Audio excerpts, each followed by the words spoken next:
She went to sleep with 2 YouTube subscribers. One was her father, and the other was her husband, and woke up the next morning with 12,000.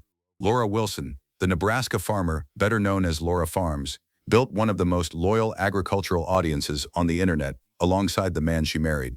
But as her channel grew into something neither of them planned for, viewers started asking a question that turned into a rumor, and the rumor turned into something much harder to ignore. What actually happened to Grant?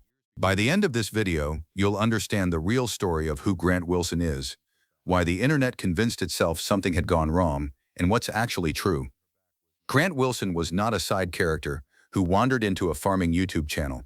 He is a 6th-generation farmer from south-central Nebraska, a man who grew up with dirt under his fingernails before most kids his age had their first summer job. Laura herself has said he started farming when he was 17. That's not a hobby, that's a calling. Laura's story starts just 1 generation back in the count. She is a 5th-generation farmer, which means her great-great-grandparents made the decision to cross from Sweden to the United States in 1910, settle on land in Nebraska, and plant their first crops with a pair of John Deere tractors. What they started became a 2,000-acre irrigated row crop operation by the time Laura was born: corn, soybeans, a 150-head cow-calf herd, and a pig operation that has kept the Carlson family anchored to the same soil for over a century. Laura's grandfather, Kurt, came back from Vietnam as a Seabee and expanded the cattle operation in the late 1980s. Her father, Cale, is not only a farmer himself, he runs his own YouTube channel called Relied Farms, named after the initials of his 5 children. Laura is the L. Farming, in the Carlson family, was never a question of whether, it was only a question of when. By the time Laura was 13, she had started her own cow herd. Not helped with one, not observed one, owned one. She grew up detasseling Pioneer seed corn on the family operation, work she has described as genuinely difficult, and the land shaped her before any camera ever did. When Laura met Grant, she was not some farm-curious outsider looking for a rural aesthetic. She was a person already committed to a life most people never choose. And Grant was the same. 2 kids from south-central Nebraska, 2 families with agriculture in their blood for generations, meeting on neutral ground hundreds of miles from home. And that meeting, that one camping trip in Yellowstone in July of 2016, is where the entire story of Laura Farms quietly begins. Yellowstone in the summer of 2016. A youth group trip, a camping camp called CRC Canada. Neither Laura nor Grant was looking for what they found. They were teenagers from the same corner of Nebraska who had somehow never crossed paths on their own. Grant was already farming by then, or close to it, already thinking about the land the way farmers do, in seasons and yields and long-term decisions that most teenagers never consider. Laura was still in high school, still figuring out whether the farm life she had grown up with was the life she actually wanted for herself, or simply the one she had always been handed. They started dating after that trip. They stayed together through the years that followed, through Laura's time at Nebraska Christian schools, through her decision to enroll at the University of Nebraska-Lincoln, and then through the moment she made a choice that changed the direction of everything. Laura had taken on student loan debt to attend UNL. She knew she wanted to farm. She knew farming already required debt, land, equipment, seed, inputs, and she decided she was not going to carry 2 kinds of it into her adult life. She transferred to Southeast Community College in Lincoln, studied business administration and management, and graduated debt-free. That decision alone tells you everything about how she thinks. And it tells you something about Grant, too, because he was there for all of it, watching a woman make the kind of hard, unglamorous choices that farming demands long before anyone was watching. They got engaged on August 14, 2020, married on December 19, 2020, at the Heartland Evangelical Free Church in Central City, Nebraska. By the time they stood in that church, Laura Farms, the YouTube channel, already existed, and it had already done something that nobody predicted. April 2020, the pandemic lockdown. Laura was home, back on the family land in Hamilton County, and her friends were curious. What exactly does farming look like? What do you actually do out there? She picked up her iPhone 8. No ring light, no script, no production plan. She filmed what she was doing and posted it. The first video was called Inside of a Tractor Cab. The second, uploaded the same day, was called Turning in a Planter. Simple, direct, honest about the fact that she was learning as much as she was teaching. She had also been guest tweeting for a farming account called Ag of the World, which put her content in front of an agricultural audience that was already hungry for exactly this: A young woman, on real land, doing real work, not performing it. The combination caught. She went to sleep. 2 subscribers, her dad and her husband, the only 2 people, at that point, who cared. She woke up to 12,000. From that night forward, Laura Farms was no longer just a farming operation. It was a platform, a business, a public story being watched by people in cities who had never set foot on a farm, by farmers who recognized everything she was showing them, and by a growing audience of people who were drawn to the unfiltered reality of a young woman running a genuine agricultural operation in real time. Grant was there for every frame of it. He was subscriber number 2. He was also, from the beginning, the person she was farming beside, not as a camera operator, not as a co-host, but as a co-owner of the work itself. Most people who know this story stop here. But the real story starts right now. No emblemo. This is the part the audience rarely gets a clear answer on. Grant Wilson is not a supporting character in the Laura Farms operation. He is a co-operator of a farming business that runs 100% pivot irrigated acres across corn and soybeans in south-central Nebraska. Laura has said directly, in her own words, that everything they farm is pivot irrigated, meaning the infrastructure, the maintenance, the field decisions, and the physical work are year-round demands that require 2 people operating at full capacity. Laura is the face of the channel. She is the one who films, who narrates, who has built the relationship with the audience. But Grant is the one beside her in the fields, checking pivots, changing tires on center pivots in Nebraska heat, running equipment, making the calls that don't make it into thumbnails. Farming at this scale is not a lifestyle content operation with some crops in the background. The Wilsons manage corn, soybeans, and cover crops including cereal rye and turnips across their own ground and rented acres, all of it on an irrigated system that requires constant attention from the moment planting starts in spring through the end of harvest. They also participate in a broader 2,000-acre family operation that includes a 150-head cow-calf herd and pigs. Grant is a full partner in all of it. Laura started farming solo, renting 160 acres from her grandfather and father during her first seasons. She later described their decision to farm together as a choice both of them made deliberately, and she has spoken publicly about looking forward to that partnership for years to come.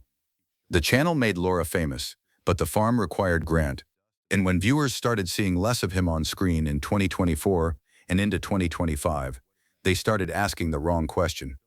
Here's what the comments kept asking, and here's the answer they never got, until now. Welly 2025. The divorce rumors arrived. They didn't come from Laura. They didn't come from Grant. They didn't come from anyone with any connection to the Wilsons or to their farm. They originated in suspicious Facebook groups and fake accounts, some of which were impersonating Laura directly, messaging her followers and telling them she had recently separated from Grant and was going through a painful split. The accounts were not credible. The sources were not credible. But by the time that information had spread across comment sections, message threads, and communities of viewers who genuinely cared about this channel, the rumor had taken on a life of its own. Commenters pointed to specific frames in recent videos where Laura's wedding ring wasn't visible. They noted that Grant had been appearing less frequently in content. They read both of those things as confirmation of something that had not happened. Here's what was actually going on with the ring. Farming involves heavy machinery, combine equipment, grain augers, pivot systems, mechanical work that no experienced farmer performs with jewelry on their hands. Removing a wedding ring before operating farm equipment is not a sign of a collapsing marriage. It is standard safety practice. It has always been. And Grant's reduced on-camera presence had a simpler explanation than the one the internet preferred. Farming at this scale does not slow down to accommodate a content schedule. There are seasons, planting, irrigation, harvest, where every hour of daylight is spoken for. When 2 people are running a farm together, the camera does not always come along. The speculation became serious enough that it crossed into harassment, fake accounts messaging Laura's followers with invented details about a split that had never occurred. And when it reached that point, the Wilsons gave the internet its answer.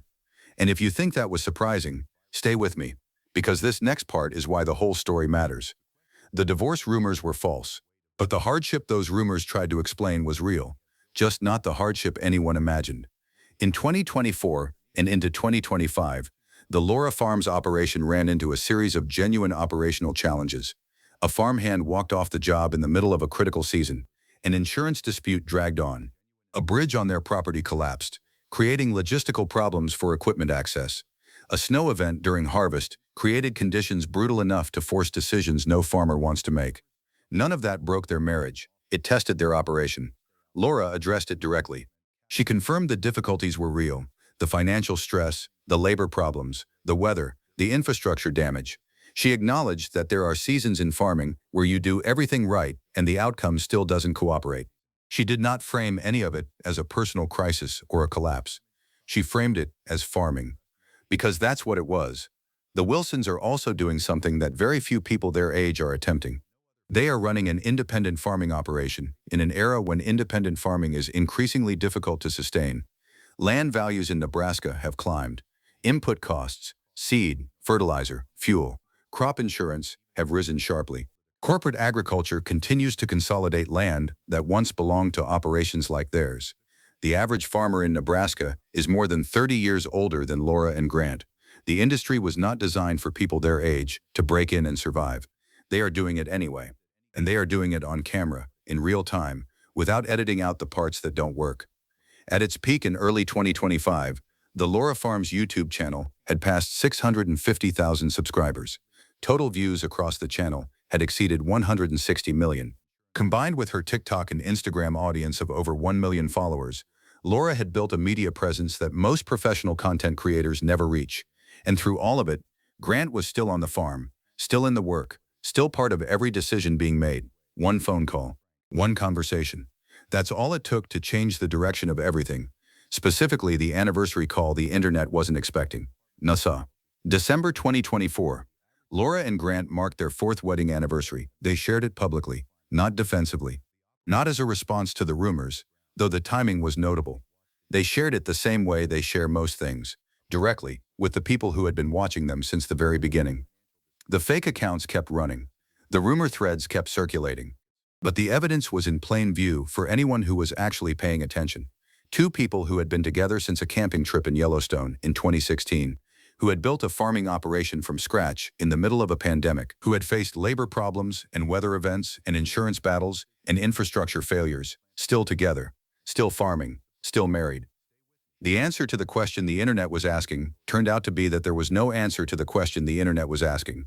Grant Wilson had not left. He had not stepped away from the marriage or the farm. He had been doing exactly what he has always done, working the land, staying out of the spotlight that had grown around his wife's channel, and showing up for the partnership they had built together. That answer frustrated some people. The internet tends to prefer a more dramatic resolution, but it is the accurate one, and in a space where rural creators are routinely subjected to misinformation campaigns designed to generate clicks, accuracy is worth something. Laura Farms, as of 2026, is in its 7th year of row crop farming. The channel has surpassed 779,000 subscribers and crossed 209 million total views. Grant Wilson is still on that land in Hamilton County, Nebraska, working a 6th-generation farming legacy alongside a wife who built one of the most watched agricultural channels in the country. There was no dramatic ending to find here. There was only the farm and the 2 people running it. The question the internet spent months asking, what happened to Grant, turns out to have a quieter answer than anyone wanted. He never went anywhere. He was always there, in the field, doing what 6th-generation farmers do. What makes this story worth telling is not the rumor. It's what the rumor reveals, that when a young woman builds something extraordinary in a male-dominated space, the first instinct of the internet is often to look for the crack. In the marriage, in the man beside her, in the story she's telling. Laura and Grant never gave them one. They kept planting, they kept filming, they kept showing up for the work and for each other, even when the audience decided it knew better than they did. Going into 2026 and beyond, the Wilsons are still running their operation in south-central Nebraska, still adding to a video archive that has now passed 200 million views, and still doing it the same way they started, with an iPhone, some farmland, and a refusal to perform a version of their life that isn't real. So here's the question worth leaving with. When the internet convinced itself Grant Wilson was gone, when the fake accounts ran and the comments spread, nobody asked whether Laura deserved to have her marriage publicly dissected just because she chose to share her farm life online. Was that fair? And do you think female creators in spaces like agriculture are held to a different standard when it comes to how much of their personal lives the audience feels entitled to know?